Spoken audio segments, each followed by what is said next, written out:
प्रत्येक कार्य का मूल्य समान होना चाहिए इसके पुरजोर पक्ष में। मान्यवर सबसे पहले बुद्धिजीवी होते कौन है? बुद्धिजीवी तार्किक लोग का यह वैसे तार्किक लोगों का समूह है जो कि समाज की प्रगति, उसकी होलिस्टिक डेवलपमेंट, जिसमें आर्थिक, सामाजिक, मानसिक हर एक आधार पर जो है वो डेवलपमेंट करे और समाज में समानता लाने के मूल्य पर जो है वो फोकस करे, वैसे लोगों को बुद्धिजीवी कहते हैं। अब जो है वो गोल उनका क्या है? गोल उनका ये है कि सब समाज में जो है वो समानता है और किसी को भी जो है हीन भाव से ना देखा जाए। अब जो है प्रत्येक कार्य हम बुद्धिजीवियों के सदन में हम ऐसे कार्य को कहेंगे जो कि एक समाज के प्रगति में आगे बढ़ रहे हैं, समाज को आगे बढ़ा रहे हैं और तमाम तरीके की चीज़ों को आगे कर रहे हैं। अब जो है हम किसी भी असामाजिक कृत्य को इसमें कार्य नहीं मानेंगे। अब जो है आगे बढ़ते हुए मूल्य समान का क्या अर्थ है? मूल्य यहाँ पे हम लोग आइडिया लेवल पे बात कर रहे हैं, गुणात्मक लेवल पे बात कर रहे हैं कि गुणात्मक आधार पर जो है वो हम लोग किसी भी कार्य को जो है वो हम हीन दृष्टि से नहीं देखेंगे। जो कार्य के साथ जो हीनता का भाव है उसका परित्याग करेंगे। हमारे लिए मूल्य समान का वही अर्थ है, हमारे लिए समानता का यही अर्थ है। अब जो है हम सबसे पहले समझते हैं कि मान्यवर हम लोग ये मांग क्यों कर रहे हैं। हम लोग ये मांग इसलिए कर रहे हैं कि सबसे पहले जो ये अपने आप में इस जो कार्य में जो डाइकोटमी आती है, कार्य में जो हायरार्की आती है, इससे सबसे पहले जन्म होता है कार्यहीनता का। अब कार्यहीनता से क्या होता है मान्यवर? कार्यहीनता से जो है वो होता है किसी पार्टिकुलर काम को इस प्रकार से देखा जाता है कि बहुत खराब काम है, एकदम खराब काम है, जो लोग करेंगे वो भी जो है वो खराब होंगे। अब इससे अब अगर भारतीय समाज की बात करें तो भारतीय समाज में कास्ट सिस्टम एक बहुत बड़ा अवरोधक है इसके प्रगति में। तो हम जब देखते हैं कि कास्ट सिस्टम का जेनेसिस क्या है तो हमें पाते हैं कि कार्यहीनता कहीं ना कहीं कास्ट सिस्टम के जेनेसिस में पाया जाता है। हुआ ये कि जब समाज में डाइकोटमी क्रिएट हुई तो कुछ काम को ऐसे हीन काम के तौर पर देखा जाने लगा। चरमकार के काम को ऐसे समाज में जो है वो हीनता की दृष्टि से देखा जाने लगा। अब उससे हुआ ये कि एक हायरार्की क्रिएट हो गई। अब उससे हायरार्की क्रिएट हुई तो उससे उनका आर्थिक एक्सप्लॉइटेशन तो हुआ ही हुआ, साथ ही साथ सामाजिक एक्सप्लॉइटेशन हुआ। और जब सामाजिक एक्सप्लॉइटेशन हुआ और साथ ही साथ मानसिक एक्सप्लॉइटेशन हुआ, क्योंकि एक बच्चा जब किसी भी वैसे परिवार में जन्म लेता है तो उसके बचपन से ही उसको उस प्रकार की चीजों का सामना करना पड़ता है कि तुम्हारे पिताजी तो फलाना कार्य करते हैं इसलिए तुम छोटे हो और इसलिए तुम हमारे बराबरी नहीं कर सकते हो। तो इससे ये मूल्य समान होने से अपने आप में जो हीनता की दृष्टि है वो खत्म होगी। अब जो है आगे बढ़ते हुए मेरा दूसरा आर्गुमेंट है कि हम बुद्धिजीवियों के सदन में हैं तो हमारा सबसे एक और गोल होना चाहिए कि हम लोग जो ह्यूमन राइट्स हैं वो कैसे ज्यादा से ज्यादा प्रोटेक्ट हों। तो अब ह्यूमन राइट्स कैसे ज्यादा से ज्यादा प्रोटेक्ट होंगे हमारे केस में? मानव हमें समझना होगा कि जब ह्यूमन राइट्स अपने आप में कोई इंसान जन्म ले लेता है तो ये उसका कई राइट्स हो जाते हैं, जैसे राइट टू लाइफ है, राइट टू बर्थ है, तमाम तरीके ऐसे यूनिवर्सल राइट्स हैं, जस्टिस हैं, तमाम तरीके की चीजें हैं जो कि उसके साथ जन्म लेते ही, इवन जन्म लेने से पहले जब वो गर्भावस्था में होता है तभी से उसको एसोसिएट कर दिया जाता है। अब उदाहरण के तौर मान्यवर अब इसमें होता यह है जब कार्य समान नहीं होता है तो उसको जो है उसके ह्यूमन राइट्स को कर्टेल किया जाता है, उसके ह्यूमन राइट्स का क्षरण किया जाता है, शोषण किया जाता है। और जब ह्यूमन राइट्स ही नहीं होगा, आप इंश्योर करवा पाइएगा तो सामाजिक प्रगति में आप कैसे विकास कर पाइएगा? ये यहाँ पर एक बहुत सोचनीय प्रश्न है और इसीलिए हम आइडिया के लेवल पे कह रहे हैं कि हर एक काम में हीनता की दृष्टि को खत्म करनी चाहिए। अब जो है आगे बढ़ते हुए मान्यवर हमें सबसे पहले कार्य के बेसिस पे शोषण की बात करके जाते हैं। उदाहरण के तौर पर देख लीजिए, कई महिलाएं जो है वेश्यावृत्ति का काम करती है। अब तो वेश्यावृत्ति का काम करती है तो अगर वो अपने कंसेंसस से वेश्यावृत्ति का काम कर रही है तो फेमिनिज्म का एक मूल अवधारणा ये था कि जितने भी लोग हैं उन सबको समान काम और एक किसी को हीन भाव से ना देखा जाए। अब जब कई महिलाओं को बस उस काम के चलते जो है वो जो है हीन भावना से देखा जाता है और जब वो हीन भावना से देखा जाता है तो वो मानसिक रूप से प्रताड़ित होती है, शारीरिक रूप से प्रताड़ित होती है और साथ ही साथ जो है वो आर्थिक रूप से भी प्रताड़ित होती है। अब जब आर्थिक रूप से और सामाजिक और मानसिक रूप से प्रताड़ित होती है तो वो अपना डेवलपमेंट नहीं करवा पाती है। कई आत्महत्या जैसे केस सामने आते हैं, सुसाइडल टेंडेंसी का जन्म होता है और ये सुसाइडल टेंडेंसी का जन्म होता है और किसी एक व्यक्ति का भी जान अगर इन सब चीजों से आ रहा है तो ये सामाजिक प्रगति में बाधक का कार्य है। अब जो है आगे बढ़ते हुए मान्यवर हमें समझना होगा कि किस प्रकार अब जो है ये इकोनॉमिक एक्सप्लॉइटेशन का कार्य कैसे करती है। मान्यवर हमें समझना होगा बहुत सारे ऐसी जगह होती हैं जहां पुरुष और महिलाएं समान कार्य कर रही है। जैसे भारत की यहाँ पे बात चल रही है, मतलब भारत के समाज की एक उदाहरण के तौर पे इसको समझने का प्रयास करते हैं कि भारत में बहुत सारा काम जो है वो फॉर्मल और इनफॉर्मल दो सेक्टर के रूप में है। तो फॉर्मल सेक्टर हो गया, एक इनफॉर्मल सेक्टर हो गया। अगर एक इनफॉर्मल सेक्टर में महिलाएं सेम काम कर रही है और एक पुरुष सेम काम कर रहा है तो दोनों के बेसिस में अंतर क्यों आ जाता है? ये बेसिस में अंतर जो है ये गुणात्मक रूप से हर साइकी में लोगों के पहले से इनबिल्ट हो गया है, इंश्राइंड हो गया है कि अगर जो महिलाएं काम कर रही है वो सामाजिक रूप से हीन है, उसका वैल्यू जो है वो अंडर वैल्यू है, इसलिए महिलाएं जो है वो अंडरपेड होती है। अब जो पूरा जो एक तबका है वो इनफॉर्मल सेक्टर में सुधार की बात करता है कि समान काम समान वेतन की बात करता है। इवन कई जगह फॉर्मल सेक्टर में जो इकोनॉमिक एक्सप्लॉइटेशन होता है, मानसिक एक्सप्लॉइटेशन होता है, महिलाओं अब मानवर हमें समझना होगा कि एक केस से और समझते हैं कि पुरुष और महिला सेम कार्य पर सेम डे उन्होंने ज्वाइन किया। इवन मैं फॉर्मल सेक्टर की बात कर रहा हूँ, अब इनफॉर्मल सेक्टर के बाद फॉर्मल सेक्टर की बात कर रहा हूँ। तो सेम डे सेम कार्य पर ज्वाइन किया। किसी महिलाओं में एक नेचुरल शक्ति ऐसी है कि उन्हें मातृत्व सुख की अनुभूति सिर्फ वही कर सकते हैं। अब होता यह है कि मातृत्व सुख में कई बार ऐसा हो जाता है कि उनको एक पूरा मैटरनिटी लीव लेना पड़ता है। तो ऐसे कई केस ये देखने को मिलता है कि जो उनके प्रमोशन कार्य में डिले हो जाता है। एक मेल ज्यादा प्रमोट होकर आगे हायरार्की में चला जाता है और एक फीमेल जो है वो कम हायरार्की में रहती है। इसका जेनेसिस कैसा हो रहा है?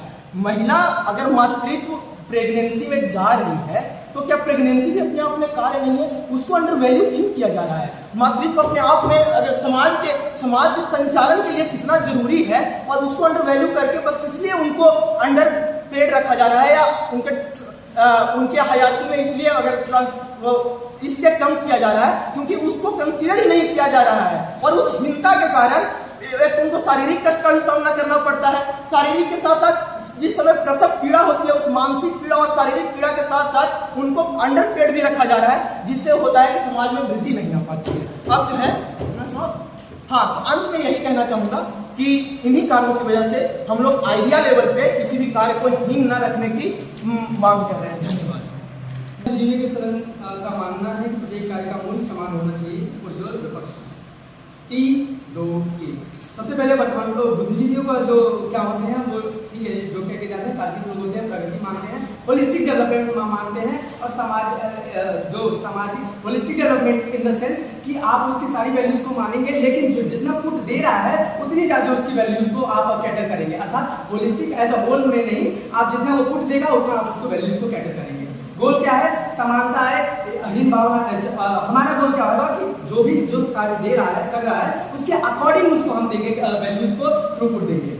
अब जो बात आती है कि हमारी डिबेट क्या है? हमारी डिबेट आइडिया लेवल पे है। आइडिया लेवल पे यानी हमें क्या क्या काम करने होंगे कि जो अभी तक कार्य हुए हैं उससे अच्छे स्ट्रक्चर में हम जा रहे हैं। अर्थात अभी तक के जो कार्य हुए हैं वो हमारे स्ट्रक्चर में नहीं थे, यानी जो हम आइडिया देंगे वो अभी तक नहीं थे, अर्थात वो वहीं पे खत्म हो जाते हैं। और आज जो हम स्ट्रक्चर देंगे या आइडिया देंगे वो आगे जाके इम्प्लीमेंट होंगे, तब जाके चेंजेस पॉसिबल होंगे। अब क्या होता है? अब ये पूरी डिबेट क्या करके जाते हैं कि ये बताते हैं कार्य क्या होता है? जो प्रगति के लिए कार्य करे वो कार्य होता है। चलिए ठीक है, हम मानते हैं इस डेफिनेशन। अब क्या है कि प्रत्येक कार्य में हम डिफरेंशिएशन क्रिएट कर रहे हैं। आप कह रहे हैं कि सारे कार्यों को समान मूल्य दीजिए। उससे पहले हमें ये समझना होगा कि मूल्य क्या होते हैं। मूल्य देखिए, ये सारी डिबेट अपनी डिग्निटी के अराउंड घुमा रहे हैं कि सबको समान डिग्निटी होनी चाहिए। हम क्या कह रहे हैं? डिग्निटी तो समान होनी चाहिए, लेकिन हम डिफरेंशिएशन कहाँ क्रिएट करेंगे? मूल्यों में इकोनॉमिक थ्रूपुट में चेंज करेंगे। यानी इकोनॉमिक थ्रूपुट यानी अगर जो व्यक्ति जितना कार्य कर रहा है उतना इकोनॉमिक थ्रूपुट देंगे एंड मूल्य तो सबको सेम देंगे, क्योंकि सोसाइटी के स्ट्रक्चर बनाने के लिए सैनिटेशन वर्कर भी हमारे लिए उतना इंपॉर्टेंट है और साइंटिस्ट भी उतना इंपॉर्टेंट है। अर्थात डिग्निटी के अराउंड जो पूरी डिबेट खत्म होती है, इनके सारे आर्गुमेंट वहीं खत्म हो जाते हैं।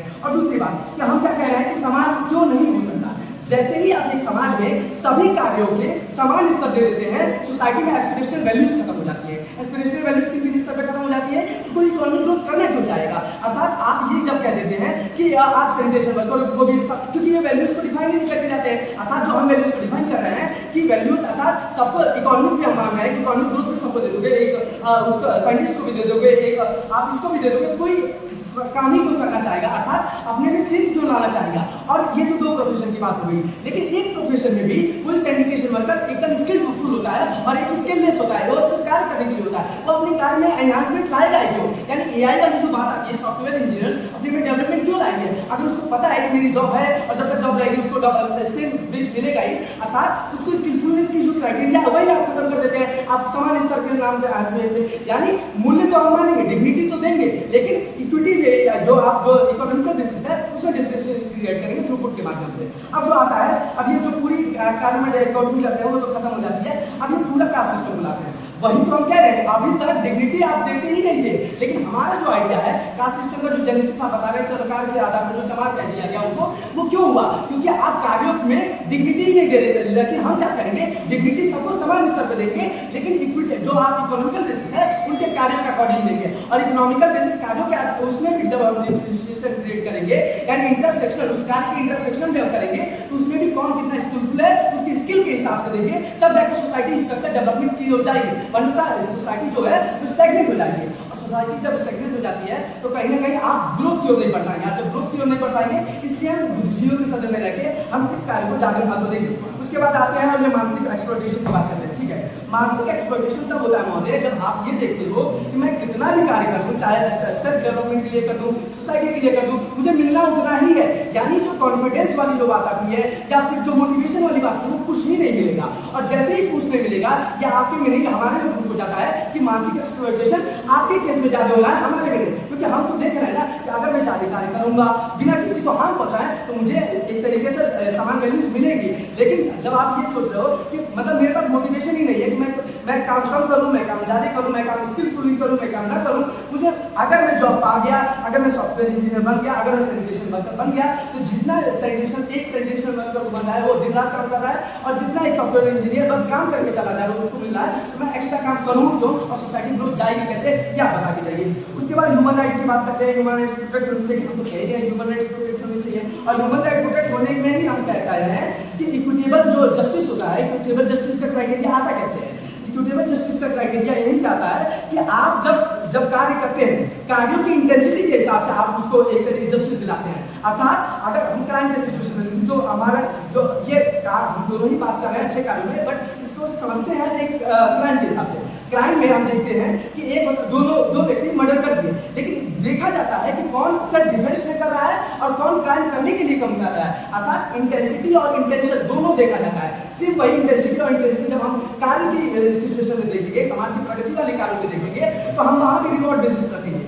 अब सबसे इंपॉर्टेंट बात हम ये क्लियर कर देना चाहते हैं कि हम कभी भी अंडरमाइन नहीं करेंगे किसी को, हम बस एक्स्ट्रा रिवॉर्ड पॉइंट्स देंगे जो एक्स्ट्रा एफर्ट के साथ समाज में कार्य करने का प्रयास कर रहा है। ये डिफरेंस आपको समझ के जाना होगा। अर्थात मैं अगर कार्य हूं, मैं सॉफ्टवेयर इंजीनियर हूं, मुझे एक्स काम दिया गया, अगर मैं एक्स काम कर देता हूं तो उसकी जो वेज है वो मिलेगी ही मिलेगी। लेकिन इसके बाद अगर मैं कुछ करता हूं तो वो रिवॉर्ड बेसिस होगा। अर्थात उसको भी अंडरमाइन नहीं कर रहे हैं, और जो आप कार्य कर रहे हो एक्स्ट्रा रिवॉर्ड बेसिस ला रहे हो तो इंसेंटिव भी मिलेगा, लेकिन इंसेंटिव उसको नहीं मिलेगा जो सिर्फ जितना कहा गया उतना कर रहा है। अब जो बात करके जाते हैं वैश्यावृत्ति वाली बात, ठीक है, वैश्यावृत्ति प्रोस्टिट्यूशन हम कभी भी गलत नहीं मान के जाते हैं। प्रोस्टिट्यूशन को कौन से बेसिस पे हम गलत नहीं मानेंगे? क्योंकि वो उन्होंने कार्य खुद चुना है, लेकिन आपकी कंडीशन में इसलिए गलत है क्योंकि आपने डिग्निटी जोड़ा ही नहीं है। हम तो कह रहे हैं डिग्निटी वैश्या को भी देंगे होगी, और चाहे वो कोई भी काम पुजारी है या कोई भी मंदिर मस्जिद किसी में भी काम कर रहा है उतने ही देंगे। लेकिन आप जो इकोनॉमिकल बेसिस है उस इकोनॉमिकल बेसिस का स्किलफुलनेस पे आप देंगे, और थ्रूपुट कितना दे रहा है सोसाइटी को उस पे देंगे, और सोसाइटल लेवल में क्या चेंज ला रहा है उसके आधार पे देंगे। यानी ये तीनों बेसिस जो है ये इंपॉर्टेंट हो जाता है एक सोसाइटी को प्रोग्रेस करने के लिए। उसके बाद महोदय आते हैं और ये कहते हैं हाँ ठीक है, ये महिला और पुरुष का बताते हैं कि मैटरनिटी लीव के कारण उनको अंडरमाइन कर दिया जाता है। ठीक है, आप जब मैटरनिटी लीव का कॉन्सेप्ट लाते हैं ये करंट सिनेरियो से आपके जितने भी आप स्पीच में आते हैं, एक तो आप पूरी स्पीच एग्जांपल्स के बेसिस पे लेके जाते हैं। दूसरा कि आप जो पूरी एग्जांपल्स जो है वो करंट सिनेरियो में बता के जाते हैं जो अभी तक हुआ है। हमने डिफरेंस वही क्रिएट कर दिया कि करंट सिनेरियो हमारे में फिट ही नहीं बैठता, क्योंकि आप उसमें वैल्यूज में आप डिग्निटी नहीं दे देते हैं। हम डिग्निटी देंगे लेकिन जो आपका इकोनॉमिकल बेसिस होगा उसमें डिफरेंशिएशन क्रिएट करेगा, और जब ये लागू हो जाएगा चाहे वो महिला हो या पुरुष हो, उनकी बायोलॉजिकल चेंजेस को ध्यान में रखे हुए देंगे। अर्थात हमें पता होगा कि हमें पता है कि मैटरनिटी लीव एक महिला के लिए कितना आवश्यक है, तो उसके बाद हम इकोनॉमिकल डिस्ट्रीब्यूशन करेंगे। अर्थात उसको ध्यान में रखने के बाद, उन सारी सिचुएशन को ध्यान में रखने के बाद जब हम करेंगे तो वो समाज जस्ट होगा, वो समाज बेहतर हो जाएगा। और इसलिए हम प्रत्येक कार्यों को बहुत समान नहीं होना चाहिए।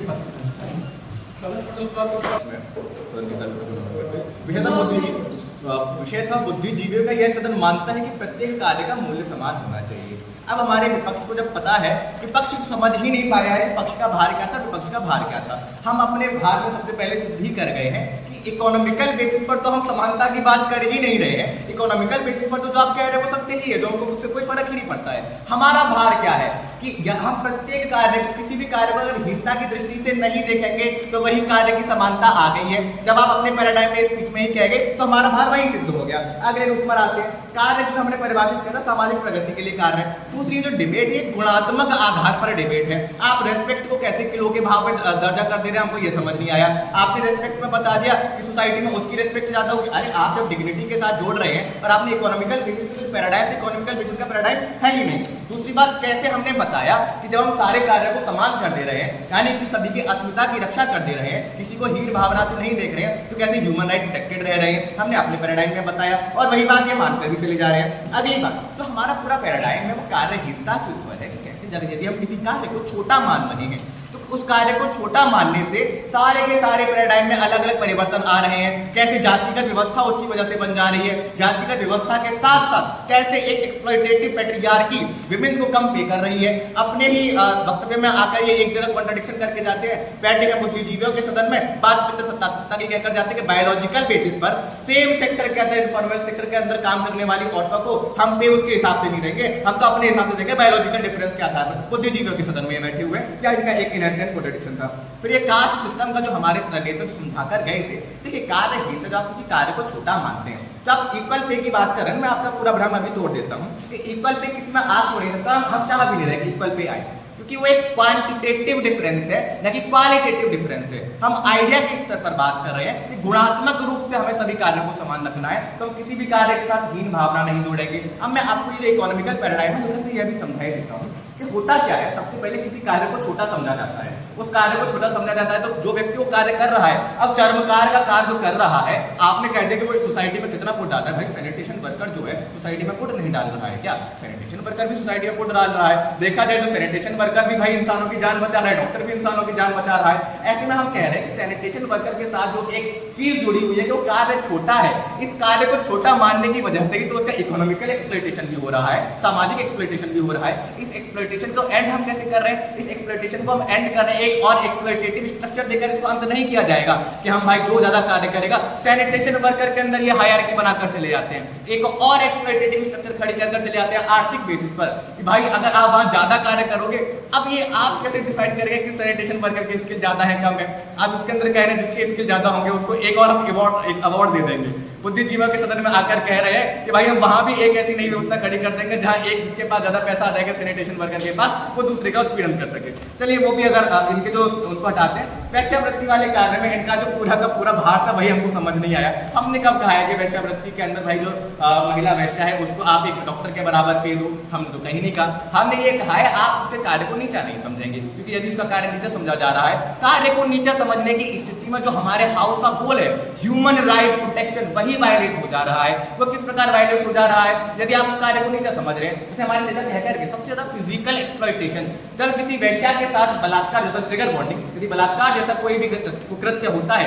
ऐसे में जो सोसाइटी के अंदर डॉगमा फैला हुआ है कि वैश्यावृत्ति तो अपने आप में एक नीच कार्य है। अब यदि वो जो महिला है किसी अन्य पुरुष के साथ सेक्स कर भी लिया, उसमें गलत क्या है? यह जो नॉन कंसेंट वाली चीज है, ये भी किसकी वजह से आ रही है? उस कार्य को छोटा समझा जा रहा है। कार्य को छोटा समझने की जो हमारी गुणात्मक पैमाना है, हम इस गुणात्मक पैमाने पर डिबेट कर रहे हैं, ना कि हम डिबेट कर रहे हैं कि क्वांटिटेटिव आइडिया पर कि किसको कितना पैसा मिलना चाहिए। अब जो हमारे पैसे की बात है, हम तो पैमाना मान ही रहे हैं महोदय कि जो जितना कार्य कर रहा है उसको उतना पैसा मिलना चाहिए, पर वो मिलेगा कब? जब हम सारे कार्यों को हीन मानना बंद करेंगे। हीन मानने से जिस कार्य में कोई व्यक्ति जितनी क्षमता डाल रहा है उसको उतना पे ही नहीं किया जा रहा। एक मजदूर को जो 14 घंटे बैठकर फावड़ा खुरपी से काम कर रहा है और एक व्यक्ति बैठकर जो कंप्यूटर पे टिक टिक करके अपना काम कर दे रहा है, एक्सेल शीट बना दे रहा है, अब दोनों के बीच में डिफरेंस देखिए वो किसकी वजह से आ रहा है? क्योंकि जो व्यक्ति किसानी का काम कर रहा है, मजदूरी का काम कर रहा है, उसके कार्य को छोटा समझा जा रहा है। कार्य को छोटा समझने से इकोनॉमिकल डिफरेंस हम ये नहीं कह रहे कि किसान की और सीईओ की जो आपकी सैलरी है वो सेम कर दो।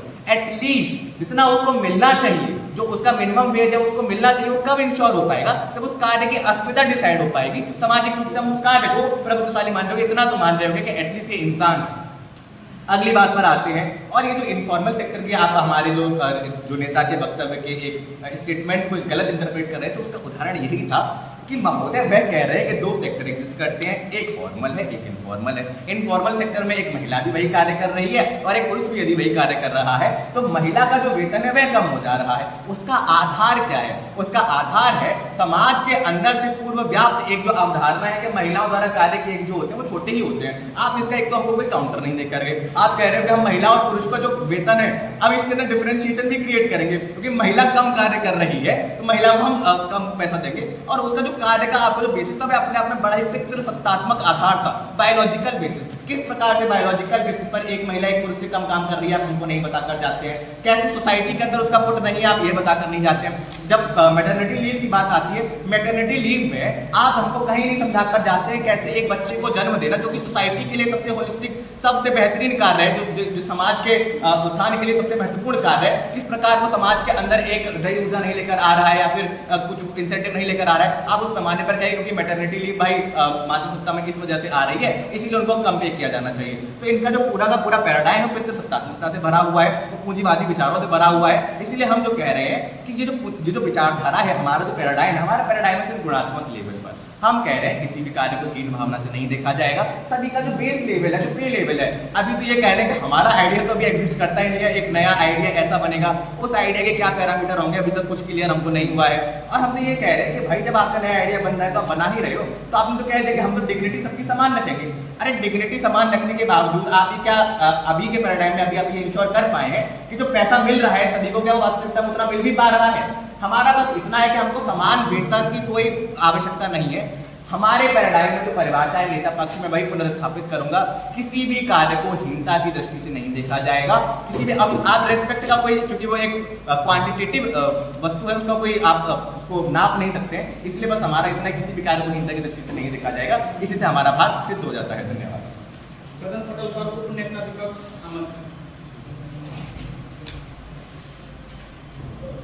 भैया मैं पहले ही बता दूं मेरी आवाज़ थोड़ी बैठी हुई है तो अगर किसी वर्ड पे क्लैरिफिकेशन आपको चाहिए होगा तो स्पीच के बाद ले लीजिए। हाँ सर, 6:30 मिनट का पेपर भेज दीजिए। दिए गए विषय के पुरजोर विपक्ष महोदय, सर्वप्रथम जो यहाँ पर जो डिबेट ये फंसाने की कोशिश कर रहे हैं वही क्लियर मैं कर देना चाहता हूँ। डिबेट आइडिया पे हो रही है, होनी चाहिए। प्रेजेंट सिनेरियो की तो बात ही नहीं है, आने वाले सिनेरियो में क्या होना चाहिए इस पर बात है। तो प्रेजेंट के जो भी कॉन्नोटेशन ये डिराइव करने की कोशिश कर रहे हैं वो तो यहाँ पर फॉल्सिफाइड होता है, इस पर बात नहीं करें।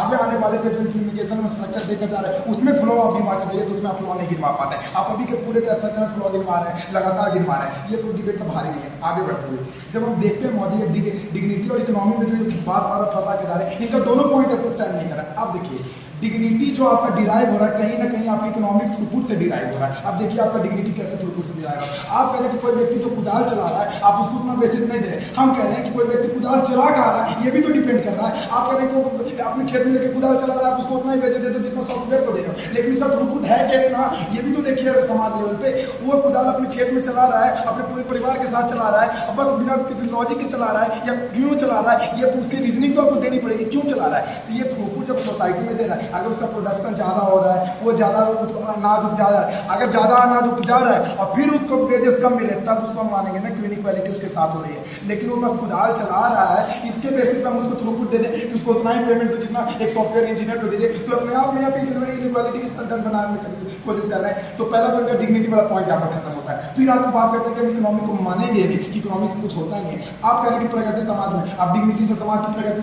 ऊपर लेकर चली जाएगी, बताइए कैसे लेकर चली जाइएगा बिना इकोनॉमी के आपका प्रगति समाज में हो कैसे रहा है। आप एक भी पैराडाइम में सीधे नहीं करके जा रहा है कि इकोनॉमी के बिना इंडस्ट्रियलाइजेशन जो कैपिटल प्रोड्यूस नहीं करिएगा आपका समाज प्रगति करेगा कैसे, इनोवेशन समाज में कैसे होगा ये आप बता कर जाइए। जो आप बार बार डिफिनेशन मैकेनिज्म आप अपने समाज की सोवरेनिटी को कैसे प्रोटेक्ट करेंगे ये आप बता कर जाइए। आप कुछ भी नहीं बता कर जाते, आप खाली कहते हैं कि इकोनॉमी कम नहीं मानेंगे, हमको डिग्निटी बस दे दो। डिग्निटी दे देंगे लेकिन उसका थ्रूपुट कहाँ से डिराइव करें, इकोनॉमी से कर रहे हैं। डिग्निटी देने के लिए आपको स्टेट को एक पैरेलल पे लाने के लिए उसको स्टेट को भी इकोनॉमी की जरूरत है, क्योंकि स्टेट आपको इक्वल अपॉर्चुनिटी और इक्वल डिस्ट्रीब्यूशन ऑफ वेल्थ करेगा। तो किस बेसिस पे करेगा कि उसको रिसोर्सेज की आवश्यकता है कि सभी को रिसोर्सेज दे और वो वेल्थ कैसे वो डिस्ट्रीब्यूट करेगा इसके लिए भी आपको इकोनॉमी की जरूरत है। ये पॉइंट को छूकर ही नहीं जाते क्योंकि पैराडाइम तो दोनों पैराडाइम इनका कोई भी पॉइंट स्टैंड नहीं कर रहा है। आगे बढ़ते हुए ये जब बात करके जाते हैं कि हायरार्की की आप बात करके जा रहे हैं, हम कह रहे हैं हायरार्की की हम बात नहीं करके जा रहे हैं, हम हायरार्की एस्टैब्लिश करने की बात नहीं कर रहे, हम बात कर रहे हैं कि स्किलफुलनेस प्रमोट करने की बात कर रहे हैं। अब देखिए यहाँ पर कार्य जो व्यक्ति है मनुष्य है,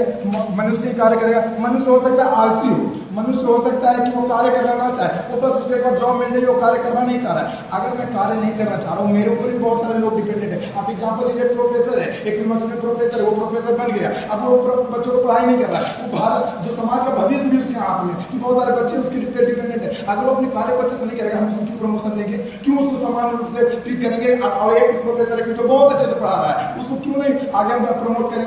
इसका डिफरेंस है कहाँ? ये हायरार्की नहीं है महोदय, स्किलफुलनेस है और हार्ड वर्किंग पावर को प्रमोट करने की बात यहाँ पर कर रहे हैं, जो कि एक समाज में प्रगति के लिए बहुत ज्यादा जरूरी है और ये डिग्निटी से भी जरूरी है। क्योंकि आपको कहीं ना कहीं समाज में तो किसी न किसी को बताना तो पड़ेगा कि जो आप बार बार बात करके जा रहे हैं, जो आप बात करके जा रहे हैं कि आपको सबको डिग्निटी डिग्निटी डिग्निटी, तो आपको समाज में जो डिग्निटी है स्किलफुलनेस के आधार पर भी तो बांटने की जरूरत है। स्किलफुलनेस क्या है? हम किसी को नहीं करेंगे, भेदभाव किसी में मत कीजिए, नहीं कर रहे। आप जो है उस व्यक्ति को भी जो चमड़े का काम कर रहा है उसको भी उतनी डिग्निटी दीजिए, जो सॉफ्टवेयर को हम डिग्निटी मान रहे हैं दोनों को दीजिए, लेकिन अब डिपेंड करता है कि उस चमड़े के व्यक्ति में किसी के पास ज्यादा स्किलफुल हो तो उसको क्यों नहीं आगे प्रमोट किया जाए? वो आपके देश को आगे जाके क्यों ना रिप्रेजेंट करे? वो व्यक्ति क्यों रिप्रेजेंट करे जिसके पास में स्किल ही नहीं है? ये बात आप कहाँ पर सिद्ध करके जा रहे हैं? आप बताइए कहीं पर? आप बोले कि स्ट्रक्चर हम बनाकर जा रहे हैं, हम ये नहीं बता रहे, हम इंटरसेक्शनैलिटी में आपको बता के जा रहे हैं कि प्रगति के लिए कौन सा ज्यादा महत्वपूर्ण रहेगा, ये हम आपको बार बार बताकर जा रहे हैं, जो कि आपका भी गोल था, जो आप कहीं पर सिद्ध नहीं करके जाते। आप कह रहे हैं कि वैसा में आप डिग्निटी नहीं दे रहे, हम कह रहे हैं कि जो वैसा प्रवृत्ति की महिलाएं हैं या जो वैसा में अपने आप को प्रमोट करती हैं, उसमें भी कॉनोटेशन आपको डिराइव करने की जरूरत होगी महोदय, कि जो वैसा में जो महिलाएं जाती हैं, पहले तो आप यही मान लेते हैं कि जो भी जा रही है सब बिल्कुल जा रही है, ये अपने आप में इनहेरेंट कॉन्ट्राडिक्शन है। फोर्सफुली भी प्रोस्टिट्यूशन में महिलाओं को धकेला जाता है, फिर ये भी बात यहाँ पर मान के जाइए, जो फोर्सफुली भी धकेला जाता है तो ये अपने आप में कॉन्ट्राडिक्शन है। लेकिन आप करें कि डिग्निटी आप सेम दीजिए, लेकिन वर्क कैपेबिलिटी भी तो दीजिए कि उस इंस्टीट्यूशन को सस्टेन करने के लिए वर्क फ्लोइडिटी तो होनी चाहिए कि अगर प्रोस्टिट्यूशन की जो एज इंस्टीट्यूशन एग्जिस्ट करेगा, कैसे एग्जिस्ट करेगा, उसमें वर्क इन्फ्लुएंसी ये सब तो की चीजें होनी चाहिए, वर्क एफिशिएंसी तो होनी चाहिए। अगर यही नहीं होगी, इस पर आप प्रमोट ही नहीं करेंगे तो पूरा का पूरा इंस्टीट्यूशन ही खत्म हो जाएगा। जब इंस्टीट्यूशन ही खत्म हो जाएगा तो आप प्रमोट कैसे करेंगे? ये बताकर जाइए, कुछ नहीं बताकर जा रहे हैं, ये पीडी के स्पीच में सीडी के स्पीच देकर जा रहे हैं आगे बढ़ते हुए, जो बार बार ये बात करके जा रहे हैं कि बायोलॉजिकल डिफरेंस। हम कोई भी बायोलॉजिकल डिफरेंस या डिग्निटी की कुछ नहीं बात करके जा रहे हैं, हम यहाँ पर सिंपल बता रहे हैं महोदय कि जो आपकी मैटरनिटी लीव मिलती है, ये सब तो मान रहे कि ये सब बिल्कुल सही है महिलाओं के लिए। जो पहले तक डिस्क्रिमिनेशन होता जा रहा था उसको हम खत्म करने की बात करें कि बायोलॉजिकल होगा, उससे उनका वेजेज में कोई फर्क नहीं पड़ेगा। लेकिन महिलाओं के भीतर भी कोई महिलाएं कुछ चीज का गलत इस्तेमाल भी कर सकती हैं। आप मान के चले कि इनहेरिटली सभी ह्यूमन जो है बहुत अच्छा है, सब कुछ बहुत अच्छा है, लाला लाला वर्ल्ड में आप नहीं जी रहे हैं, यूटोपियन वर्ल्ड में नहीं जी रहे, यहाँ पर ह्यूमन की सेल्फिशनेस भी होती है, तो इसको भी आपको टैकल करके एक सोसाइटल स्ट्रक्चर बनाना पड़ेगा। ये आप बोल कर जा रहे हैं पूरे के पूरे सदन में, तो ये भी आपको देखने की आवश्यकता है कि जो आप लेकर चल रहे हैं पूरे पूरे सदन में, ये भी तो आप देखना चाहिए कि जो वुमेन है ये समय ये कैसे चलेंगी। तो ये भी देखिए कि वुमेन के अंदर जो डिस्क्रिमिनेशन वो कैसे खत्म होगा। ऐसे ही खत्म होगा कि कौन महिला जो मैटरनिटी लीव के बाद जो आ रही है अपना वर्क प्रोडक्शन कैसे हिसाब से दे रही है। हम नहीं कह रहे कि बेचने कोई डिफरेंस नहीं, हम तो चाह रहे हैं कि ह्यूमन राइट इसी पैमाना पर प्रोटेक्ट होगा। आप इनइक्वालिटी कैसे कहते हैं ह्यूमन राइट? इनइक्वालिटी तो इसी आधार पर कहते हैं कि कोई कम वर्क भी कर रहा है तो उसको भी ज्यादा दे दो। इनइक्वालिटी ये है ना आपका ह्यूमन राइट, इसमें भी ध्वस्त होता जा रहा है, आपका पूरा का पूरा पैराडाइम ही खत्म है, कोई भी पॉइंट आप स्टैंड नहीं करें। आगे बढ़ते हुए जो कहते हैं कि एक्सप्लॉइटेटिव नेचर, एक्सप्लॉइटेटिव नेचर है क्या बोले, अब यहाँ पर ये समझना पड़ेगा। एक्सप्लॉइटेटिव नेचर तो वो है ना, एक मनुष्य का आप एक्सप्लॉइटेशन तो तब कर रहे हैं कि एक महिला है या कोई भी एक वर्कर उठा लीजिए, वो बहुत हार्ड वर्क कर रहा है अपने आप को प्रमोशन पाने के लिए, वो रात दिन मेहनत कर रहा है, और एक वर्कर है जो कुछ नहीं कर रहा है, बस ऑफिस में आ रहा है, काम कर रहा है, चला जा रहा है, या वो उस काम को ही पूरा नहीं कर रहा है। अब दोनों का जो प्रमोशन लेवल है दोनों का सेव कर दे, वो वर्कर जो मोटिवेशनल वैल्यू एस्पिरेशनल वैल्यू क्यों फुलफिल करना चाहेगा और उस ऑफिस के लिए क्यों काम करना चाहेगा। और इस पैराडाइम में क्या जो वर्कर बहुत हार्ड वर्किंग है उसके साथ आप एक्सप्लॉइटेशन नहीं कर रहे, उसका एक्सप्लॉइटेशन नहीं कर रहे मानसिक रूप से, जिसको जिस पॉइंट पे छू कर भी नहीं जाते कि मानसिक रूप से आप उसका एक्सप्लॉइटेशन नहीं करके, तो बताइए कि क्यों नहीं करके जा रहे हैं। और फिर हम यहाँ पर यही कर रहे हैं, डिबेट को बार बार क्लियर करने की कोशिश कर रहा हूँ महोदय कि जो डिबेट है वो ये हो रहा है कि आगे क्या होना चाहिए। ये आइडिया लेवल डिबेट कि आगे जो हम स्ट्रक्चर दे रहे हैं उसमें आप फ्लॉ गिनवाइए, उसमें आप एक भी फ्लॉ नहीं गिनवाते कि अगर हम ऐसा कर देंगे तो इससे दिक्कत क्या होगी। आप एक भी बार ये पूरी डिबेट में ये साबित नहीं करके जाते, आप बस ये बोलते कि पहले जो था बहुत गलत था, तो मान लीजिए कि पहले जो था बहुत गलत था, इसलिए तो नया स्ट्रक्चर की जरूरत पड़ रही है जो हम देखकर जा रहे हैं।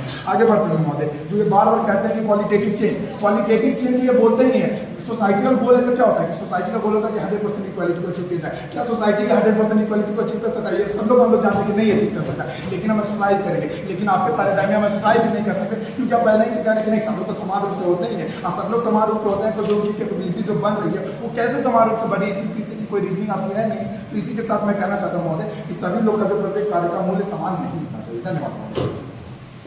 सदन में प्रश्नोत्तरी के लिए 2 मिनट का सामान्य समय। किसी भी इंस्टीट्यूशन को सस्टेन करवाने के लिए उसमें स्किलफुल लोगों की जरूरत है।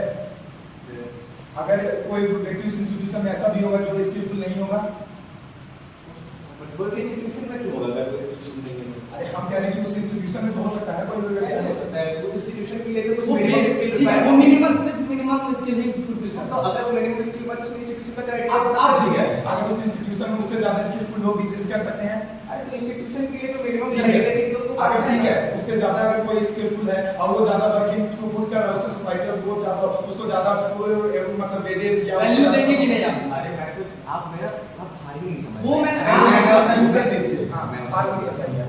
हमारा बस इतना सा है कि भैया आप जो अच्छा कार्य कर रहे हैं दो प्रमोशन, बट जिसका ठीक प्रमोशन है, अरे बस बस। उत्तर सुनो। जिसका प्रमोशन नहीं हो रहा है उसको हीनता की दृष्टि से ना देखा हिंदा जाए। तो बोली नहीं, कहाँ से डिग्री तो हम दे ही रहे हैं उनको, हिंदा क्यों कहाँ दे रहे हैं? इकोनॉमिकल बेसिस पर तो आपने भी हीन बता अच्छा, वो इकोनॉमिकल बेसिस पे डिस्ट्रीब्यूशन करना वो हिंदा है।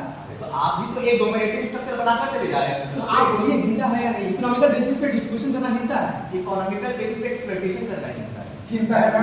मतलब डिस्ट्रीब्यूशन करना हिंदा है। अगर डिस्ट्रीब्यूशन करना हिंदा है, इकोनॉमिक बेसिस मतलब पे कैसे इकोनॉमिकल ये आप बताइए कैसे समझ रहे हैं आप? मैं कह रहा हूं डिस्ट्रीब्यूशन करना मैं कह रहा हूं कि आपने जो आधार बना दिया है इज्जत देने का, वो इज्जत देने का आधार क्या बना दिया? Economical basis. मैं जो अगर ठीक है, बनाया- अगर इकोनॉमिकल बेसिस मैं ये कह रहा हूँ कि अगर इकोनॉमिकल चलो, आपका बात है। हमारे पैरामीटर के अंदर हमको इकोनॉमिकल बेसिस पर जो ये है कि किसको ज्यादा पैसा मिल रहा है उस पर नहीं जा रहे हैं, हम जा रहे हैं कि यदि कोई व्यक्ति कोई भी कार्य कर रहा है सामाजिक दृष्टि से उसको समान मानना है। ठीक है, हम समझ गए। अगर इकोनॉमिकल बेसिस पे आप मान के चले गए कि अगर किसी को हम दे रहे हैं ज्यादा तो वो हिंदा है, तो जो आप इक्वल डिस्ट्रीब्यूशन कर रहे हैं, किसी का वेट छीनकर किसी को दे रहे हैं तो वो भी हिंदा होनी चाहिए फिर। पर हमने कहा कि हम किसी का वेट छीनकर किसी को अब दे रहे कैसे हैं। करेंगे? डिस्ट्रीब्यूशन करेंगे कैसे? अरे रिसोर्सेज भाई, आप ये तो आपकी तरफ से आया है। हम आपसे पूछ रहे हैं, उत्तर दे दीजिए ना प्लीज। मैं तो ये कह रहा हूँ कि हमारा सिंपल सा उत्तर है, हमारी तरफ से सिंपल आंसर है कि हमारा ये कोई व्यक्ति कोई भी कार्य कर रहा है, मैं उत्तर दे देता हूँ, कोई व्यक्ति कोई भी कार्य कर रहा है तो समाज में एक हल्की सी भी यदि प्रगति लेकर आ रहा है हम उसे चिंता की दृष्टि से नहीं देखते। बस वो ठीक है। अगर हल्की सी भी कर रहा है और कोई बहुत ज्यादा कर रहा है, इन दोनों को कैसे मापोगे आप? समान- सैनिटेशन वर्कर और डॉक्टर के बीच में कैसे बताएंगे कौन ज्यादा जान बचा रहा है? जान बचाने का प्रश्न मेरा ये है कि इकोनॉमिकल बेसिस क्या सैनिटेशन अरे क्या हमारा भाषी यही है, मेरा भाषी यही है कि अस्मिता का जो विस्तार इकोनॉमिक नहीं होगा उसको क्या मानोगे? ठीक है, क्या सैनिटेशन वर्कर भी आपका ब्रेन का सर्जरी कर देगा? जो न्यूरो सर्जरी क्या है, डॉक्टर है वो सैनिटेशन वर्कर का कार्य क्यों नहीं करेगा? कर सकता डॉक्टर सैनिटेशन वर्कर? कैसे कार्य कर सकता है? वो सैनिटेशन गटर के अंदर उतर के वो कार्य कर रहा होगा। अच्छा, ठीक है। अब बात बताइए। हम बता दें आपको, अगर जो सैनिटेशन वर्कर है क्या वो बिना सैनिटेशन के रूल एंड रेगुलेशन जाने न्यूरो सर्जन बन गया? ये एक तो मुझे ये समझ नहीं आ रहा है कि मैं तो यही कह रहा हूँ कि भाई दोनों का कार्य जो है अपने अपने स्तर पर है। ठीक है, आप आप इसमें करने में फिर कि हम तो यही कह रहे हैं कि दोनों को हम ठीक है, बराबर ठीक है, ठीक है। आप उत्तर मेरा दीजिए। उत्तर जल्दी। हम दोनों के कार्यों के अंदर हीनता नहीं लेकर आ रहे। हिंदा हम भी नहीं ला रहे। मेरा प्रश्न ये अभी है तो आप हीनता लेकर आए। कहाँ लेकर आए? अभी तो आपने एक समझ रहे हैं कि आपने हायरार्की स्टैब्लिश कर दी। अच्छा मैं आपको आप अगर मैं उत्तर दे देता उत्तर हूँ। नहीं है मेरा प्रश्न ये पूछे उत्तर कैसे देंगे? हाँ। मेरा प्रश्न ये है कि अगर एक ही वर्कफोर्स के अंदर आप जो ज्यादा मेहनत कर रहा है, थ्रूपुट ज्यादा दे रहा है, उसको आप हीनता मान रहे हैं, उसको एक्स्ट्रा रिवॉर्ड देना, तो आप किस हिसाब से सोसाइटी को डेवलप करेंगे? मैं तो यही कह रहा हूँ भाई जो ज्यादा कार्य कर रहा है दे दो प्रमोशन, बस ठीक जो है। कार्य नहीं नहीं, दे नहीं, दो। नहीं, मैं ये कह रहा हूँ जो कम कार्य कर रहा है जिसको प्रमोशन नहीं मिला उसको हीनता की दृष्टि से मत तो देखो। देख ही नहीं रहे हम लोग। मेरा अंतिम प्रश्न यही है कि आप जब ये भी मान गए कि आप स्किलफुलनेस के आधार पे वो आप दोगे उसको, वेजेस दोगे उसको, तो आप कौन से बेसिस पे कह रहे हो कि आप जो मोटिवेशन क्यों आएगा? मोटिवेशन जब पूरी बात आती है, कोई एक्स्ट्रा थ्रूपुट देना ही क्यों चाहेगा अगर आप उसको आधार नहीं देना चाहते हो? मतलब मोटिवेशन क्या अरे है? पैसा आ रहा है उसके पास, यही तो बात है कि आगे आगे पैराडाइम में पूरा पैसा खेल है, हमारे में सामाजिक स्तर पर डिग्निटी है। पक्षधर विपक्षधर किसी एक वक्ता को प्रश्नोत्तरी के लिए आमंत्रित कि एक किसान खेत में काम कर रहा है और एक कोई साइंटिस्ट है वो कहीं लेबोरेटरी में काम कर रहा है। दोनों के लेबर में इंटेंसिटी आप कैसे मापेंगे कि कैसे इंटेंसिटी दोनों का अलग है? हम मापेंगे ही नहीं। हम क्या कह रहे हैं कि लेबर और लेबर की इंटेंसिटी नहीं मापेंगे, लेकिन दो प्रोफेशनल का भी इंटेंशन नहीं नापेंगे। तो- सुनिए तो- सुनिए, तो- वैल्यूज का क्योंकि आपने डिफाइन नहीं किया, हमने क्या किया? वैल्यूज के डेफिनेशन में हमने क्या कहा कि हम डिग्निटी तो देंगे जो आप नहीं देना चाह रहे, लेकिन हम क्या इकोनॉमिकल बेसिस उसके वर्कफोर्स के आधार पर देंगे, जैसे वो वर्क करेगा वैसे हम देंगे उसको। अच्छा ये बताइए कि आप कह रहे हैं कि अगर एक इंसान कोई गटर वाला कोई सफाई वाला काम कर रहा है, उसके साथ जो सामाजिक हिंसा आता है, आपने उसको इकोनॉमिक आधार पर कुछ रुपए दे दिया, आपके आधार पर इकोनॉमिक लेवल का डिवीजन है, लेकिन उसके साथ सामाजिक हिंसा आता है, आप उसको कैसे इंश्योर करिएगा? ठीक है, आप अगर हमारी डिबेट सुने होते तो आपको पता होगा हमने क्या कहा कि ये सारे जो कनोटेशन है ये आपके अभी के करंट स्टेटस से आ रहे हैं, जो करंट वर्ल्ड में हो रहा है। हम क्या करें, इसी को चेंज करने के लिए एक से डिग्निटी नहीं मिल रहे हैं, डिग्निटी हम ऐसे देंगे और उसके आधार पर आप वर्ग के आधार पर दे रहे हैं। एक मुख्यमंत्री कॉन्टेक्स्ट के आधार पर, एक जीतन राम मांझी बिहार के मुख्यमंत्री थे, वो मांझी समुदाय से आते थे, वो वर्ग के आधार पर बहुत अच्छा पैसा कमा रहे थे, मुख्यमंत्री देश मतलब राज्य का मुखिया होता है, लेकिन वो जब गए मंदिर में, उसके बाद उनको उनका जो है मंदिर को पूरा धोया गया। अब जो एक पूरा डिग्निटी का सवाल आता है कि उनके कास्ट के बेसिस पर, क्योंकि वो मांझी समुदाय से वो पर्टिकुलर काम करते हैं, उस काम के बेसिस पर मांझी समुदाय बनाया गया और उनसे जो एक सामाजिक खास हुआ, वो कैसे आप क्योंकि उस समय डिग्निटी नहीं था, जो हम आज दे देंगे तो आगे कैसे दे देंगे? आप इकोनॉमिक लेवल पे डिवीजन कर रहे हैं, आप कैसे दे देंगे? आप डिग्निटी कैसे डिसाइड कर रहे हैं? ऐसे क्या मुख्यमंत्री के पास पैसे कर लेंगे? हाँ, उत्तर लीजिए। मैं क्या कह रहा हूँ कि आज पूरा कास्ट बेसिस, पूरा हायरार्की, पैट्रियार्की और फेमिनिज्म का जो डिफरेंस आप बता रहे हैं, सुनिए, मैं वो क्यों बता रहा हूँ कि कुछ समय तक डिग्निटी को कांस्टेंट नहीं रखा गया, हम डिग्निटी को वैल्यू कांस्टेंट करेंगे। अच्छा, ये बताइए डिग्निटी का क्वालिटी क्वालिटेटिव गुणात्मक है या क्वांटिटेटिव है, ये हमको बता दीजिए। गुड डिग्निटी सबको मिलनी अरे चाहिए। ये क्वेश्चन नहीं है, डिग्निटी क्वालिटेटिव, डिग्निटी क्वालिटेटिव है या क्वांटिटेटिव है? डिग्निटी आप तय करने वाले सबको समान देंगे हम। अरे भाई, गुणात्मक रूप से डिग्निटी आता है, क्वालिटी का दौर से प्रश्न है। प्रश्न हमारा ये है, प्रश्न है दौर से नहीं, हम बता दे रहे हैं, आप जो भी कंफ्यूजन मैं बता रहा हूं। मैं आप प्रश्न नहीं आप जो इंपॉर्टेंस और डिग्निटी में फर्क ये है। अरे तभी नहीं ये आप कहेंगे दौर से।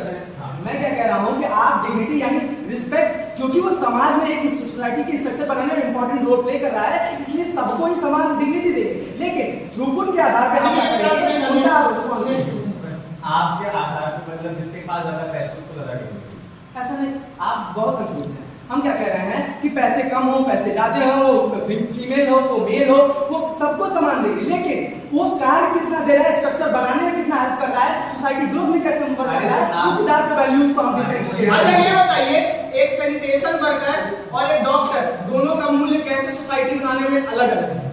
मूल्य देखिए, सोसाइटी बनाने में मूल्य तो हम क्या कह रहे हैं, मूल्य कौन से बेसिस पे कह रहे हैं, मूल्य तो क्या है, डिग्निटी से जोड़ दे रहा है। डिग्निटी हम कह रहे हैं सबको मिलनी चाहिए, लेकिन आप जो वैल्यूज में और भी सारे फैक्टर्स हैं वो छोड़ दे रहे हैं। यानी sanitation worker important dignity level पे है, लेकिन डॉक्टर जो जान बचा रहा है, जो लाइफ रिजर्व कर रहा है, सैनिटेशन वर्कर जानती, ये आपका अंतिम प्रश्न है। ठीक है। मैं क्या कह रहा हूँ कि जो डॉक्टर अपना लाइफ रिजर्व कर रहा है, क्योंकि वो ज्यादा थ्रूपुट दे रहा है, throughput in on the basis of कि हार्ड वर्क या जो भी आप वो स्किलफुल चीज। ठीक है, सैनिटेशन वर्कर का जान नहीं बचा रहा। ये आपका अंतिम प्रश्न है। ठीक है, पूरी डिबेट का सुसार मैं बता सकता हूँ कि बचा रहा है नहीं बचा रहा, वो आप डिबेट बाद में करिएगा। सैनिटेशन वर्कर भी जान बचा रहा है, डॉक्टर भी जान बचा रहा है, लेकिन हम वैल्यूज का डिफरेंशिएशन कहाँ कर रहे हैं, इकोनॉमिकल बेसिस पे, स्किलफुलनेस बेसिस पे और सोसाइटल लेवल में कैसे स्ट्रक्चर को मेंटेन करने में दे रहा है, और डिग्निटी सबको समान स्तर पे होगी, लेकिन बाकी जो फैक्टर्स हैं उनमें हम डिफरेंशिएशन क्रिएट कर रहे हैं। धन्यवाद। विपक्ष दल पक्ष दल के शीर्ष वक्ता को प्रश्नोत्तरी के लिए आमंत्रित। समुदाय होगा, हर एक का एक समुदाय होता है। उस व्यक्ति में उसमें कुछ अनस्किलफुल लोग भी होंगे जो नहीं करना जानते होंगे चमड़े का काम। हो सकता है। अगर नहीं करना जानते हैं, अगर आप उनको भी जो सीएम में इक्वल वेजेस हैं जो आप सबको देना चाह रहे हैं, उनको भी अगर सेम दे दें, तो जो स्किलफुल चमड़े का काम करना चाहता है और उसमें क्या अंतर बचेगा? सबसे पहले तो हमारा जो पूरा भार था, हम लोग कार्यहीनता पे बात कर रहे थे, हम इक्वल। अरे प्रश्न, अरे सुनिए ना, वही ले रहे हैं। कार्यहीनता से क्या था, जो उसके साथ जो डेरोगेटरी टर्म्स आता है, उससे आर्थिक शोषण भी आ रहा है। ये नहीं है। अरे तो मैं कहाँ कह रहा हूँ कि उसको इक्वल बेसिस दो, मैं तो कह रहा हूँ कि बस उसको रिकॉग्नाइज कर दो, उसको कार्यहीन मत समझो। ये नहीं समझ रहे हैं, उसको बहुत अच्छा हम समझ रहे हैं। हम कह रहे हैं कि उन दोनों में से आप अपने समाज को रिप्रेजेंट करने के लिए किसको आगे भेजिएगा? सोसाइटी का लेवल पे बताइए आप। क्या अनस्किलफुल लोगों को भेजिएगा अपने समाज को रिप्रेजेंट करने के लिए समाज पे, या स्किलफुल व्यक्ति को भेजिएगा समाज? अब सबसे पहले अब रिप्रेजेंटेशन का भी पैरामीटर अलग अलग होगा कुछ में। हाँ, अगर एक समाज का रिप्रेजेंटेशन होगा तो उसमें जो चमड़े का काम करना जानता है उसका भी उतना इक्वल रिप्रेजेंटेशन है, और उसका भी, और उसका, अरे सुनिए ना, और जो नहीं भी करना जानता है उसका भी इक्वल रिप्रेजेंटेशन है। इसी हिंसा बात कर रहे हैं, दोनों का रिप्रेजेंटेशन इक्वल होगा। दोनों का रिप्रेजेंटेशन इक्वल होगा। हाँ। तो वो जो व्यक्ति है जो चमड़े का काम करना जानता है, हाँ। वो क्यों फिर वो काम को करना चाहेगा कि अगर जो नहीं जानता उसको भी वही सम्मान रिप्रेजेंट इसलिए करना चाहेगा क्योंकि क्वांटिटेटिव लेवल पे हमें जो पैसे की पूरा बात कर रहे हैं, वो पूरा पैसे जो अपने आप में है वो क्वांटिटेटिव लेवल पे बात चल रही है। क्वांटिटेटिव लेवल पे हम लोग इंश्योर करेंगे जो जैसा काम करेगा, अगर कोई चमड़े का काम कर रहा है, चमड़ा बेच रहा है, उसको पैसा मिलेगा। जो चमड़े का काम कर रहा है, चमड़ा जो चमड़े का काम नहीं कर रहा है और वो नहीं बेचेगा, अब इसमें हो उसको पैसा नहीं मिलेगा। लेकिन कार्यहीनता के स्तर पर उसको जन्मजात जो एक डेरोगेटरी रिमार्क्स का सामना करना पड़ता है, वो उसको सामना नहीं करना चाहिए। धन्यवाद। तो आपके पेज में हम बोल रहे हैं कि उसको नहीं हाना करना, इसलिए तो बोल रहे हैं कि कम्युनिटी के लेवल पर उसको रिप्रेजेंटेशन। तो हम लोग हमारे डिबेट में शुरू से ये क्लियर था कि हम लोग ने कैसे कार्य को कार्यहीनता के बेसिस पे मापा था और कार्य आपका कार्यहीनता है अभी भी समाज में स्थित है। हाँ, अभी भी है, अभी भी। जो हम आइडिया लेवल पे जो आगे समाज करें उसमें नहीं होगा। अगर हमारे पैराडाइम को आप लोग साबित कर दीजिएगा तो कार्यहीनता नहीं होगा। तो कार्यहीनता हम लोग बोले जब इक्वल डिस्ट्रीब्यूशन ऑफ वेल्थ करेंगे तो ये सब चीजें खत्म होगी। नहीं, अब इक्वल डिस्ट्रीब्यूशन ऑफ एक second, equal distribution of wealth से देखिए हमारा जो पूरा शोषण का जो आधार रहा है समाज में, सिर्फ आर्थिक आधार नहीं रहा है। आर्थिक आधार भी रहा है। अरे सिर्फ नहीं रहा है, सुन लीजिए ना, आर्थिक आधार नहीं। और आर्थिक आधार शोषण कैसे आ रहा है? आर्थिक आधार का शोषण वो सामाजिक स्तर से आ रहा है कि जब समाज में हम लोग क्लैरिफाई करते हैं कि किसी को एसोसिएट करते हैं खराब काम से, इसलिए आता है। ये सब जो आपका एसोसिएशन था कि खराब काम से या कि आप इस क्यों था? क्योंकि इकोनॉमिकल इनपुट बहुत कम था उस चीज में। इकोनॉमिकल इनपुट सिर्फ कम नहीं था, इकोनॉमिकल मैंने सुन लीजिए ना, जो डिग्निटी से इकोनॉमी जो है वो डिराइव हो रहा है। कैसे? क्योंकि जो है अगर एक किसान व्यक्ति है जो आलू प्याज उगाता है और उसको बहुत सारे आप उदाहरण, क्यों मिल रहा है? हाँ सुन लीजिए, नहीं मिल रहा है ना, क्यों नहीं मिल रहा? कैसे नहीं कम मिल रहा है? इसलिए मिल रहा है, हाँ इसलिए मिल रहा है क्योंकि उसके काम को छोटा समझा जा रहा है और मिनिमल बेसिस, हाँ काम को क्यों छोटा समझा जा रहा है? क्योंकि वही तो कह रहा हूँ कि जो गुणात्मक लेवल पे हमारे साइकी में इनबिल्ट है, हमारे साइकी में इनबिल्ट है कि हमारे साइकी में नहीं उत्तर, हाँ निकल पूछ लीजिए, मुझे उत्तर कंप्लीट करने दीजिए कि साइकी में ये इनबिल्ट है कि जो कोई किसान जो सैनिटेशन वर्कर है वो खराब काम है, जो सीईओ जो एसी में बैठ के काम कर रहा है वो अच्छा काम है। इसलिए अंतिम प्रश्न ये है कि अगर एक समाज आप दलित वर्ग का लेंगे, हाँ। दलित वर्ग के रिप्रेजेंटेशन के लिए आप किसी कमेटी में भेजना चाहते हैं या आप अपना बेस्ट रिप्रेजेंटेशन करना चाहते हैं तो किसको भेजेंगे? आप मान रहे हैं सबके समान वैल्यूज देंगे, उसको भेजेंगे जिस दलित वर्ग को सारी चीजें पता है, उसमें सबसे ज्यादा स्किलफुल है, या उसको क्योंकि आप समान वैल्यूज डाल रहे हैं उसको देंगे जिसको कोई भी जानकारी नहीं है, अनस्किलफुल है, उसका रिप्रेजेंटेशन कराने का देखिए, अब अगर हम किसी को दलित समुदाय से भेज भी रहे हैं तो हम ये इंश्योर करेंगे कि जिसको कोई जानकारी नहीं है, जो इलिटरेट है, उसका वो भी हीन ना समझा जाए, वो समाज में हम एसओटी लाएंगे क्योंकि अरे तो ये अरे भाई हम तो क्वांटिटेटिव लेवल पे बात कर ही रहे हैं, पूरा बेस जो हमारा शुरू से चल रहा है वो क्वालिटेटिव लेवल पे चल रहा है।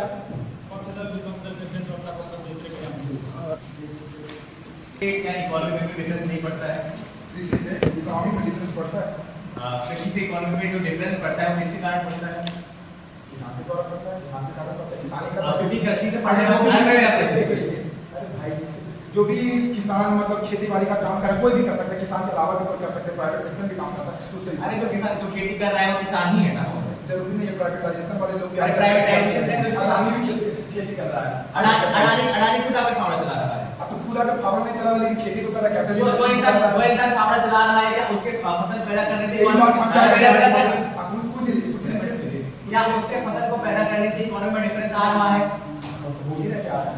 क्या उसका जो आपने कैसे पैमाना बताया कि क्या कितना कमा रहा है, ज्यादा है, क्या उसकी पैमाना है, क्या उसका पैमाना क्या जो उसकी जो डिफरेंस आ रहा है? भारत के परिप्रेक्ष्य में लेकर चले तो अभी 70% लोग हैं जो खेती बाड़ी का काम कर रहे हैं भारत के परिप्रेक्ष्य में, लेकिन अभी जो इनपुट थ्रूपुट है वो बहुत कम है, इसलिए सर्विस सेक्टर को ज्यादा प्रमोशन मिल रहा है, ये तो बता रहे हैं। अच्छा, जो आपका जो पूरा पैराडाइम है, जिसके पास ज्यादा पैसे होंगे आप उसको ज्यादा इज्जत देंगे नहीं, तो इज्जत का पैमाना क्या है? बता रहा हूँ इज्जत का पैमाना क्या है।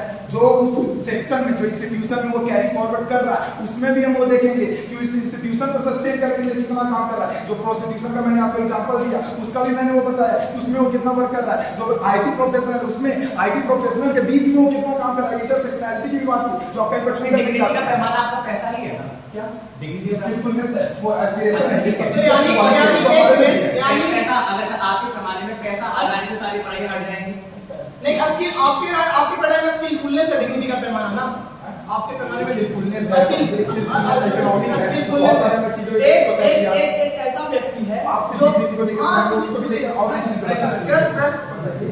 एक ऐसा व्यक्ति है जो कि दिव्यांग है, उसमें उतनी स्किल्स नहीं है जो वो आईटी प्रोफेशन में काम कर रहा है, दिव्यांग व्यक्ति है, उसमें उतना स्किल नहीं है। एक व्यक्ति में काफी इंटेलिजेंट है, आईटी है या लेक है और उसमें ज्यादा स्किल है।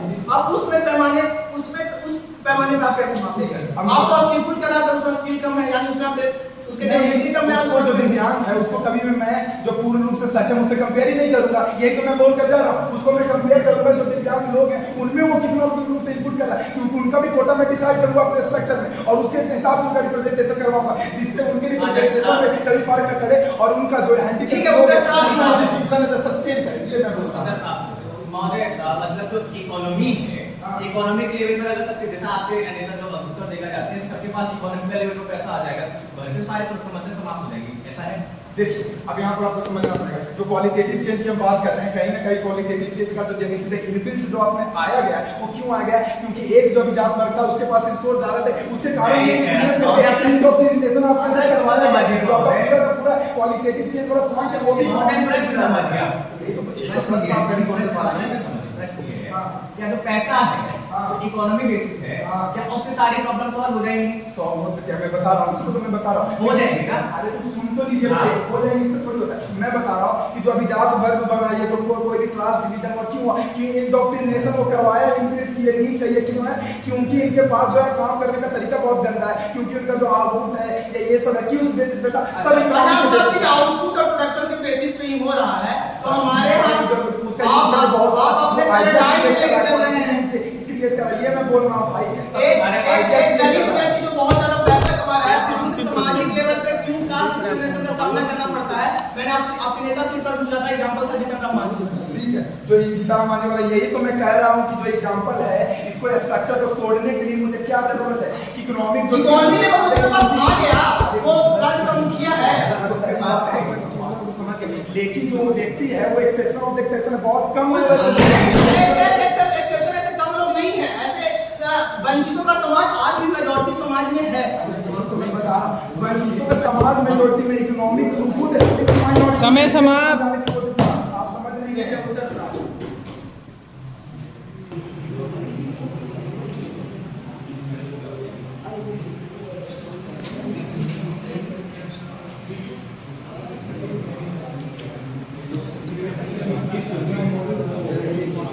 पहले तो मैं महोदय यही गिनवा देना चाहता हूँ कि कौन कौन से पॉइंट है जो अभी तक स्टैंडिंग है।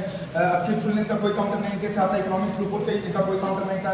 ये इंटरसेक्शनैलिटी भी हमने बोला कि इंस्टीट्यूशन कैसे सस्टेन करेगा जिसमें इंटरसेक्शनैलिटी हम करें, उस पर कोई पॉइंट नहीं आता है। इकोनॉमिक अगर आप कुछ नहीं चाह रहे, इकोनॉमी को वैल्यू नहीं दे रहे, तो आपका सोसाइटी पूरा एड्रेस कैसे करेगा, इस पर कोई थ्रूपुट नहीं आता है इनका।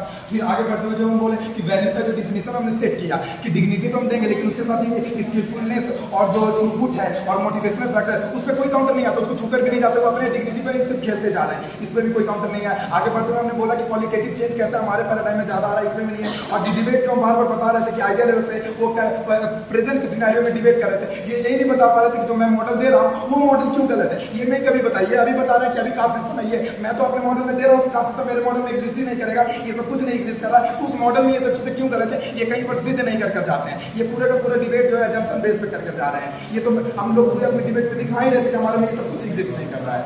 धन्यवाद। पदोत्तरी का आदर किया मंत्री ने।